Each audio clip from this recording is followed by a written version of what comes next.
Hello, my darlings. So I just finished watching the podcast that Emilio did with Eileen. She's a sound healer, so she works with Biofield. Basically, I just want to share with you what I learned because I found their podcast and their conversation really interesting.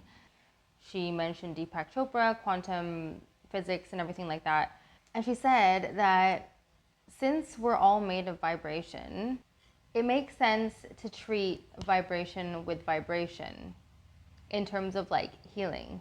I already had some sort of appreciation for sound healing, but I didn't really understand it to the extent that I understand it now after listening to Eileen talk. So she started her journey apparently in 1987. That's a long time. She created her own tuning forks because normal ones just kept breaking with the work that she was trying to do, so she had to create like a particular type of alloy.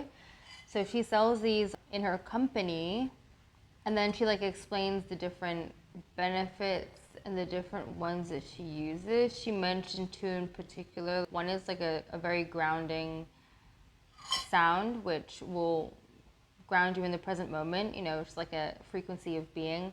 And then the other one, like, you can use for injuries, basically like to reharmonize the vibration in your body. I found that super interesting. Like, I don't really know much about this. I've always been interested in it. I have my angelic Reiki level 1, level 2. I really like alternative forms of healing because I feel like there was so much wisdom in our ancestors. Like, they knew so much about how the body works, and then just all of that information got erased. All of the indigenous culture and everything is just like, it's just lost forever because it doesn't make money. She gave a couple really interesting examples. So Veda Austin's egg experiment, where she froze and then captured the patterns of a free range egg and then the patterns of like a caged egg and then compared them. And then she did something interesting. She found that like if you take the free range egg and you put it in a group of caged hen eggs, the caged eggs end up kind of being healed by the free range egg, basically. So it's like the biofield of the free range egg is influential of the caged eggs around it. So I really like that example that she used because it kind of like, it's like a good metaphor to think about when you think about your own frequency. Because I have a tendency of like trying to help other people, like trying to tell them what to do, trying to like share information with them, but actually it just drains me and it affects my own biofield.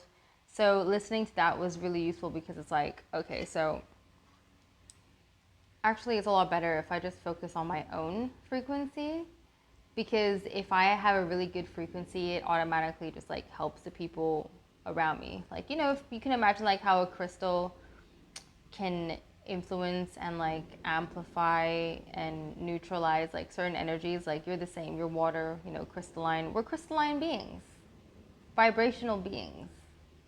So that was one example I really liked. And then she also talked about the sound plate patterns. So there was like, you know how you see these plates and then they have like sand on them or something, and then you put like a sound underneath and then it creates patterns? So basically she was explaining how like when you change the frequency, it looks really chaotic. So you'll have like one frequency, you'll see a pattern. And then you'll change the frequency, and as the frequency is kind of changing to the higher one, the image goes really chaotic until like it kind of like acclimatizes at that frequency, and then you can see the pattern. So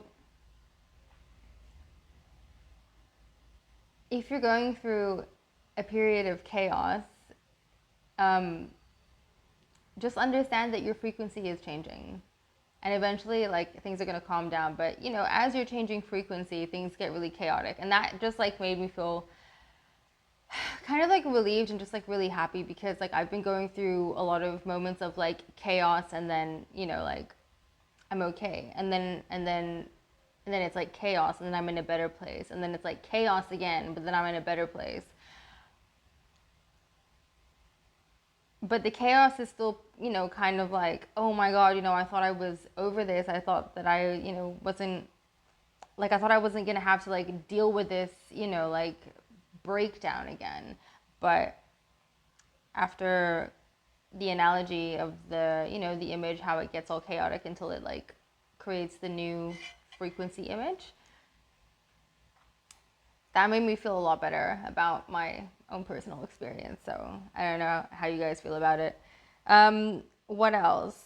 What else? Oh yeah, another really good point that I got from the podcast was that authenticity increases voltage. So a lot of people say it, but it was nice to just like hear it again, that being your authentic self actually raises your frequency. And actually, she explains how like being inauthentic takes a lot of energy and it lowers your frequency because it is so draining. So we can all just be more authentic and take our masks off if we're neurodivergent. That's what I'm doing. It's quite hard because it's a habit, Um, and yeah, like another thing that I found really interesting is how they kind of moved on to music and talked about voice. And because I write music and I sing, it was just super interesting for me to kind of hear that, because there were moments in time where like I felt like I couldn't sing, like my voice was really stuck. So now I can sing again and I actually enjoy my own voice and I'm in a better place mentally. But when I wasn't okay, like I was having a really hard time singing, so it just made total sense, like what she was saying. Another interesting thing is she mentioned that one of her clients, after getting a sound healing, went home and just had like all of this energy to declutter. And I'm like trying to declutter right now, so I'm wondering, maybe I should listen to some frequencies. Like it might give me the energy to do more.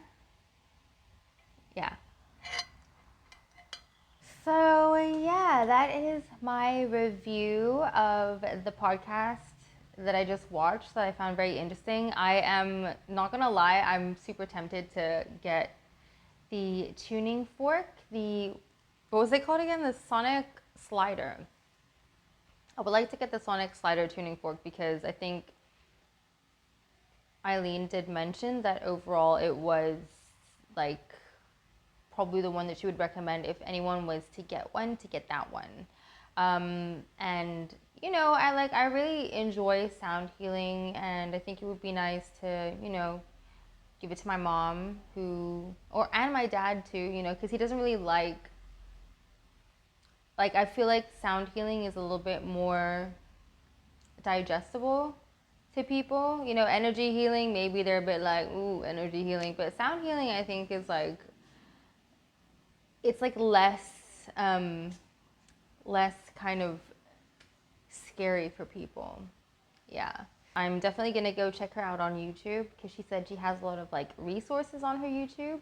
But yeah, obviously I'm gonna link down the video in the description, and also all the links in the video description of the video that I watched that has links to her. I'll like just repost those links too, so you don't have to go searching if you don't want to watch the podcast that I watched. But I would highly recommend it. I mean, I think it's really interesting. She obviously goes deeper into it, and there are certain things that I found useful, but there might be things in there that I didn't really catch on to that might be useful for you.